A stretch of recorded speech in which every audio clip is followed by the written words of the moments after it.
Welcome back. This is Queen Shay in the house. So I'm back and I'm excited. Like it's nothing. Let me tell you something. It's nothing like being at peace in your life. And it will show. It will show. And your mind is at peace. Your mind is at peace. And it's just like everything else just falls together. It's just such a miracle. I'm a living testimony of God's miracles, what He has done, because I'm sure it's something in your life that God has done for you. I'm sure, and it may have been a tragic, situation you were in. It may have been a health issue you had going on. And guess what? God has wiped it all out. I know somebody here that can give you a testimony and that can testify to that. Absolutely. Because I know I can. Absolutely. So let me get to you about this topic, dating, right? Now, as there's many coaches out there and people on YouTube and social media, I mean, not saying all of them, but there's very few out there that will tell you the truth. There's very few that really want the best for you, There's very few that will keep it real with you and be genuine about the advice that they're giving you instead of giving you bad apples with worms in it. Terrible advice. Terrible advice. But anyway, I want to talk to you about dating, and this is for the ladies. Now, I think I've spoke about this before, but however, as far as dating, you want to have your standards and your expectations. It's okay for that. But let your expectations and standards be realistic. Let it be realistic, because if you are still single after dating about like maybe 50 guys or this and that, you are part of the problem. You part of the problem. When you are dating, you have to have a purpose. You have to have a purpose. You have to know what your purpose is. And it should be to find your husband and to get married. It should be. It should not be an issue with the type of restaurants you were going to and, what he's paying for, how many dates he's paying for. Let me tell you something. You can't expect a man to do nothing. You can't expect a man to do that. When you went on a date, you better be offering up your part of the money. You can always offer it, but don't expect him to pay it. Okay? Don't expect him to pay for your meal. Because, let me tell you something. You either there for a free meal or you either there just to get wine and dine. That's it. And you go through the same cycle over and over again. You should be able to be offering your money and paying for yourself. Now, if he declines and says, no, I'm going to pay for it, let him pay for it. Let him pay for it. But you definitely should be offering on the first date. Yes. But if that man allows you to pay for the first date, continue that dinner with him and call it quits. That's it. Call it quits. Because that's not your husband. That's not your husband.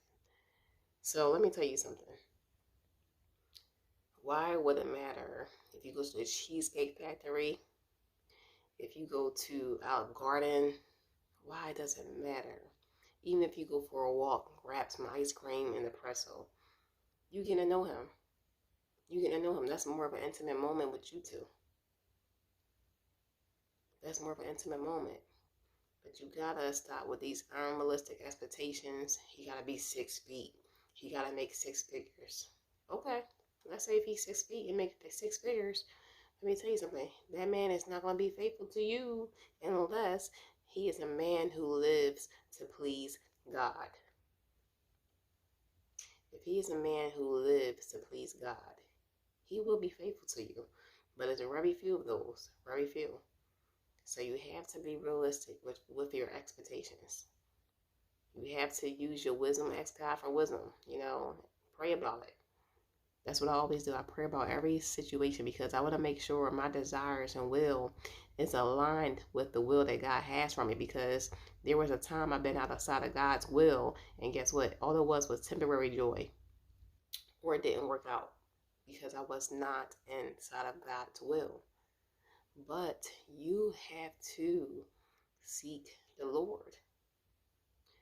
Don't just seek the Lord when you're going through a bad time. Don't just seek the Lord to just get what you want. Seek Him out first. Seek His presence. Seek to deepen your relationship with the Lord. Then everything else will fall together. I'm telling you. I'm a living testimony of that. I'm living proof. Like literally. I've changed my life around. This is not the old Marche, from 2010. I don't live in the same building anymore. I'm in real estate. I done sold it. I don't live there anymore. I'm in a brand new place. Like literally. And God is all God. I'm telling you. It's all God. I give God all the glory because it's Him. He has done the work within me. He has done the work within me. So I believe if He can do the work within me, He can do the same for you. He can do the same for you. But let me tell you something. Don't be crazy with all this stuff and fall into this social media, trend. Fall into any trend. Really, you should be, your own trend. You should be your own leader. You should be your own self. Because you want to be better examples and role models to these young girls out here. They need us. But if they see you dressing provocative, smelling like marijuana, going to schools, trying to do a speech in front of children, then that's not an example. I'm sorry. That's not an example. Definitely. You have to take care of yourself first. Even before you even seeking out a husband, you have to take care of yourself. Because let me tell you something. If you are not healed, if you are in pain, if you're jumping from relationship to relationship, if you're dating this person, dating that person, if you're not serious, you're never going to find your husband.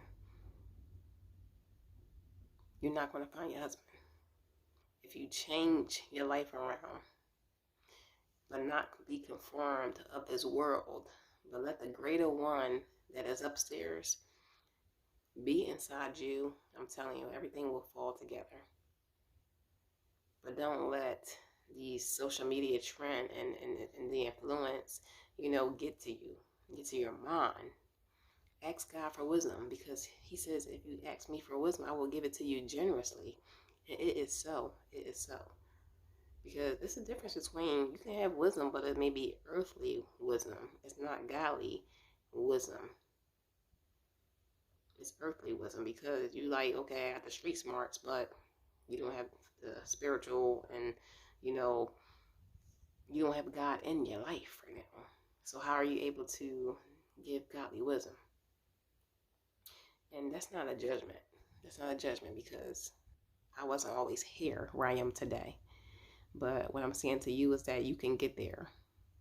You can get there. Folks, we don't have much time left on this earth at all. I'm telling you right now, we don't have much time left. Time is running out. You want to seek God to see what your purpose is, because if you don't know what your purpose is, God will let you know. God let me know last year. There's many things that was a distraction, but God had to allow some things to happen for me to be redirected in the purpose that He has for me and to fulfill that purpose. But now that I've identified my purpose, I'm walking in it, and I'm going to continue to walk in it. So if you are here today, if you are still here today, that means you have a purpose. That means you have a purpose, folks. That means you have some work to do. You have an assignment. Fulfill that assignment, and God is waiting for you. I feel like that was, oh no, that's the sun or something like that. But I'm telling you, when I go to bed at night, I literally see angels around, like surrounded around me, like angels. Like every time I pray, I always see like this white figure. It's like this white figure. I always see it, and I believe in the supernatural. I believe that's why I see it, even when it's not physically there. That's called faith. What they say, faith is the evidence and hope. You know the verse. Faith is basically what you do not see, but you're believing in it. But you have to align your faith with action as well. There's many things that connects with faith. First, your partnership with God. That's giving your tithes, offerings. You know, that's not just sitting there as some lukewarm Christian saying, "Oh, I'm just waiting for God to give me a miracle. He's gonna bless me. I have faith." Yeah, but what are you doing with that faith? You have to align your faith with action, because faith without works is what? Dead. So align that faith with action. Absolutely. And continue to pray about it. That's faith.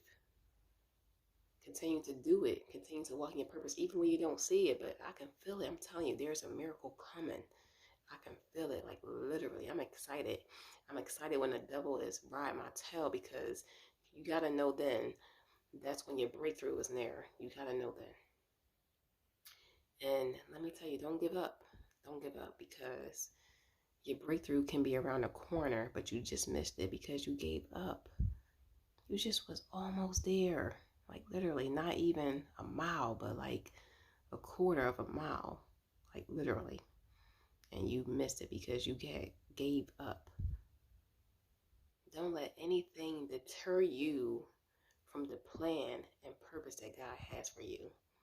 If you don't have your husband, pray about it. But don't be some simple, body whopping lady out here, telling these people, and leading people down astray, leading people down to hell with their gasoline draws on. Come on. Come on. Like literally.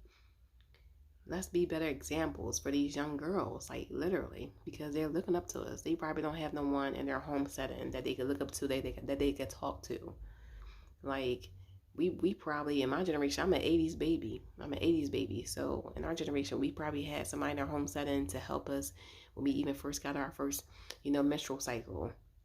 When we first started driving, they had coaching talks with us when we was in high school and grade school, all that. They came to our graduation. We had that, but most of this generation now, they don't have that. So we have to be better examples for them. We can't be like, oh, that's cool for you to wear a see-through, pants on outside with some panties under it. Like, come on, we gotta do better. Our presentation matters. Even running through the airport with your bonnet on, slippers, and pajamas. No, that's not acceptable. That is not acceptable. You gotta do better, ladies. Like literally, it's the way you present yourself, because you are beautiful. You are beautiful, and beauty starts in the inside. Beauty begins within yourself, not on the outside. And that also correlates with happiness, because you can have a smile on your face all you want on the outside, but you may not be at peace in the inside. Let that peace and happiness, let's work on that peace and happiness inside. So it can exude on the outside. It can begin to exude. And like I said, pray about your husband, because he is coming. But be realistic, okay? Be realistic. Stop requiring somebody to have 6 figures, or, he has to be 6 feet tall. Because what if he requires you to show your first 2 pay stubs while y'all sitting at dinner? Oh, and say if you don't make a certain amount that he requires, then you ain't it. How about that? You ain't it. So be realistic. Be a woman of God. Be real with yourself. Be consistent. Seek your purpose and walk in your purpose. Okay, y'all, thanks for tuning in to Queen Shay channel. You will surely see me again. Thank you so much.